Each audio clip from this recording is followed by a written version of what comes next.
Hi, Acadiana. I'm Meteorologist Dave Baker. Happy Monday to you. Hopefully everybody had a great weekend. I know it was a nicer weekend this time around, that we weren't watching any tropical weather this time around, and sorry for your enthusiasm, fans. I don't have a hurricane plan for you this week, but we might be able to drum some things up in the following week. But it is still pretty busy out there across the Atlantic Basin. We currently have two systems that we're watching. One is a tropical depression, and the other one is a potential tropical cyclone that's off the Carolina coast, and we'll get to both of those and also peek into some of the extended models to see what's going to be happening here over the next week to 10 days. Right now we have a mix of sun and clouds. Really is a pretty nice day out there. It's humid though, 85 with that dew point at 72, so our heat index at 91. It's hot by September standards, but not brutal like we see during the mid part of the summertime, and we're starting to get those longer nights, so temperatures are able to kind of fall back a few more degrees at night, dropping back into the lower 70s, even some upper 60s. So we're going to be seeing that trend, and I am still on a cold front outlook. It looks like we might get some decent stuff perhaps coming in here as we get to the beginning of October. So couple more weeks, three more weeks, then we'll start to get those cold fronts coming in a lot more consistently. So hang in there. Right now we've got some showers that are on the radar, a few of them popping up down in Iberia, Vermilion, and into St. Mary Parish. They will be quick showers, and I think we'll see some more of those developing with the daytime heating. So keeping the rain chance today at about 40%. And looking at the skies and the roadways, everything's fairly dry out there, but you can see some puffy clouds starting to kind of fire up there, especially out to our west and southwest. And traffic seems to be moving along okay, although there are some slowdowns there on the eastbound I-10. Looks like there, once you get to Butte La Rose, they got a lane closure there, so there's a bit of a backup going there to the very beginning of the bridge. So if you are heading eastward toward Baton Rouge, remember that's going to be there, and that's going to cause some slowdowns. Also wanted to bring you one of the hurricane anniversaries.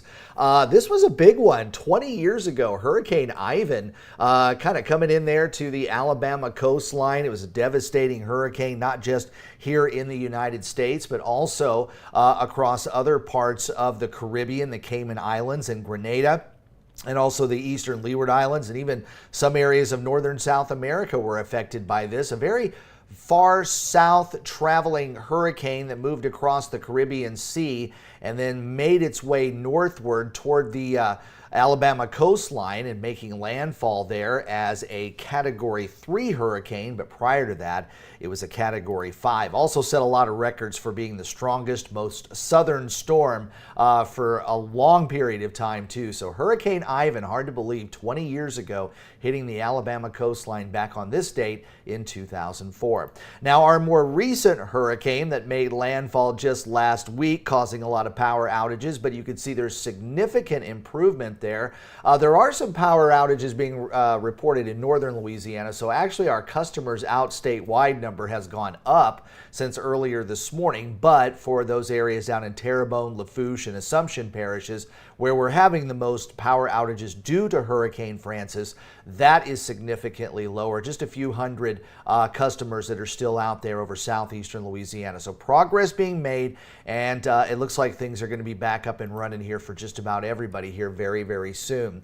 Speaking of Francine, what's remaining of a low pressure area, a little bit at the surface, more in the upper levels, is still kind of sitting right over much of the southeast. It's right about in here, and it's causing enough instability, and we've still got some moisture in place, so some widely scattered showers happening over the weekend, maybe a little bit more coming up for you today.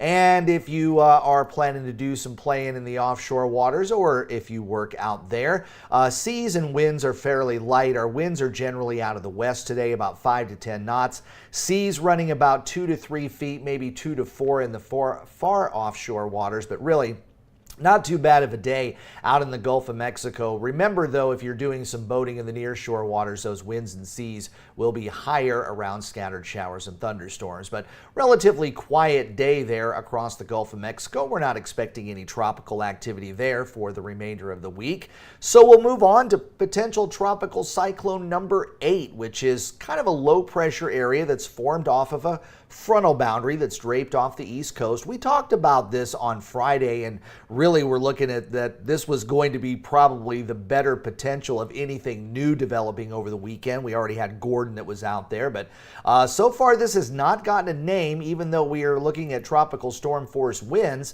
but it's not got that closed center of circulation, so not a full tropical system yet, so still PTC number 8.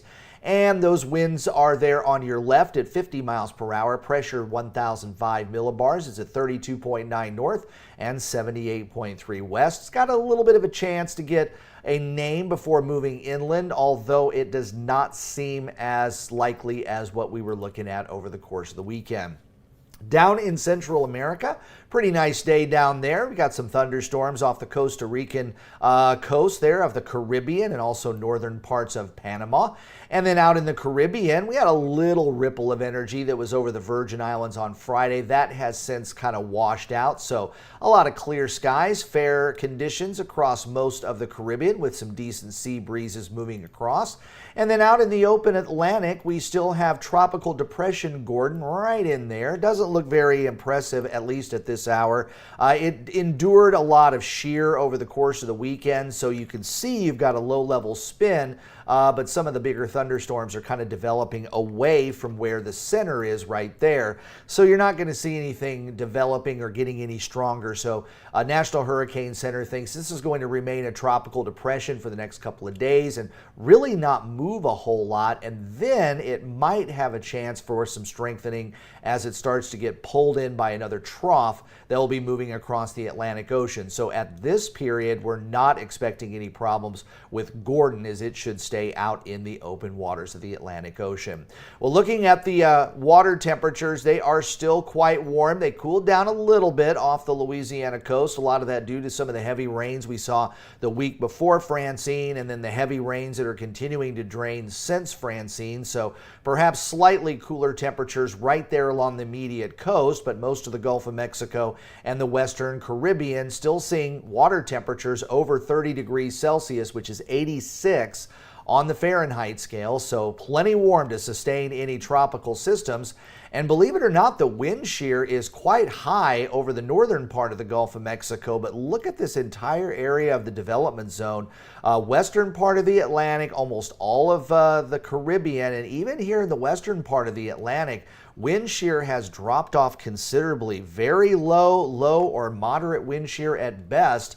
We don't have anything moving over those areas right now, but if we were to see something, we could potentially see some development. So we're going to go ahead and look out at some of the different computer models. And one of the things that is in agreement with all four of our global models is PTC number 8 will move inland over the Carolinas, and Tropical Depression Gordon should remain out in the Atlantic Ocean. But I want you to notice here on the GFS, as we get out here in the very end of this model run, watch this particular area. This is the middle part of next week, and you can see there's a bit of a low pressure area developing there over Cuba and perhaps making its way northward into the Gulf of Mexico. And I'm going to stop this on one of the frames here in just a little while. And the reason is because we've got another model, the Canadian model, that is somewhat in agreement. And the Canadian model was developing something here in the middle part of next week for the last couple of model runs, and that one there has something fairly significant and then making more of a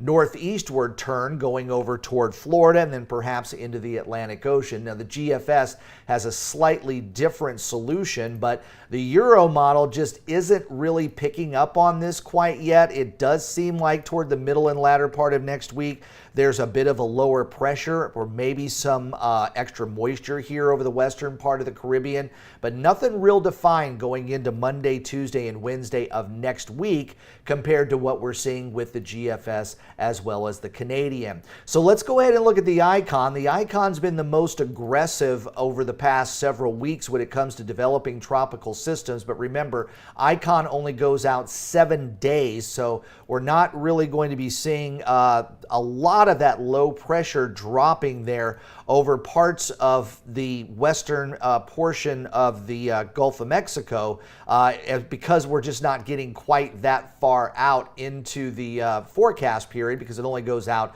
about 7 days. But with the icon model, there's a little bit of a pressure drop here going out day 7, and a little bit more moisture too over the western part of the Caribbean Sea. Maybe a low kind of blip there over the maybe the coastline of Honduras going into maybe Belize, but it really isn't very definitive. So can't bite on it quite yet, but when you start seeing these hints, just like we saw some of the hints that were in the models with Hurricane Francine, you kind of got to look at these and stick with them. So I wanted to show you the Canadian next week, and it was pretty easy to see on that loop that it was going to develop something pretty significant.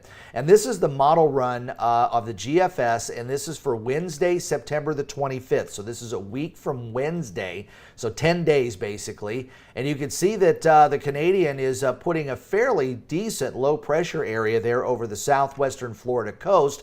And then the following days, it kind of brings it more off toward the northeast, moving it out in that particular direction. So that is the model solution for the Canadian. The GFS, going out to the same date on September the 25th, is also showing more of a broad area of low pressure, not far from where the Canadian was, but considerably weaker on that. So just to kind of give you an idea of the difference, there's the Canadian model, much deeper and a little farther to the northeast, and the GFS a little weaker and a little farther toward the southwest. But remember, the GFS goes out farther than all of the other tropical models. So let's take this out to next Saturday. So this is a few days after this. So you got that, and then a few days later, the GFS is showing a pretty good sized storm out in the middle part of the Gulf of Mexico. Now, is this something that's going to pan out? At this point, no, because you're talking about, what is this, Saturday of next week? So you're talking, what, 12 days out? So again, we just start to look at some of the trends, and we start to look at the agreements between the different computer models. So the Canadian and the GFS are showing some pressure drops there, either over the western Caribbean or the northern part of the Gulf of Mexico in a little over a week's time. And the GFS, because the model goes out farther, is showing something drifting off to the west. So remember, the Canadian model was indicating something that was more going to be drifting like this, while the GFS is pulling something more like that. So not much agreement there, so just something we'll continue to watch. But it does kind of fall in with the global tropics hazard for week 2, and this map is almost a week old. We're going to get a new update on this particular map, but you can see here going out to September the 25th, which is kind of in the experimental mode. It was kind of putting up a little bit of a blip in this particular area, so we'll have to wait and see. Tomorrow we'll get a new update. Unfortunately, the update on this map usually doesn't come until after Let's Talk Tropics, so I will have a new map with the global tropical hazards outlook on Wednesday. Meanwhile, the next 7 days, nothing else to worry about out there. Tropical Depression Gordon will remain out in the Atlantic Ocean, and PTC number 8. Don't know if it's going to get a name this time around, but if it does, it won't last long, and it's going to be moving on to the Carolina coastline, so we don't have any issues, at least for the next week or so. So we're looking good here through the next 7 days, but stay with me for the next week or so, and we'll continue to watch some of those extended models and see if any of the other two start to come into agreement. But a couple of models are suggesting maybe some busier times going into next week, and something in an area that might be a little bit more concerning for us here along the northern Gulf Coast. Let's hope all of that changes. Well, I hope everybody enjoys Let's Talk Tropics. Please like this video, subscribe to my channel, and turn on those notifications too. And if you haven't already, follow me on my social media pages there on Facebook and X. And of course, you've already found me here on Acadiana Weather Today here on YouTube. So if you wouldn't mind, share those handles with your friends, and make sure everybody's with me as we watch these models over the next couple of days. I'm Meteorologist Dave Baker. Enjoy the rest of your Monday. I'll have a few updates on social media a little bit later on in the day. Until then, I will see you on Tuesday.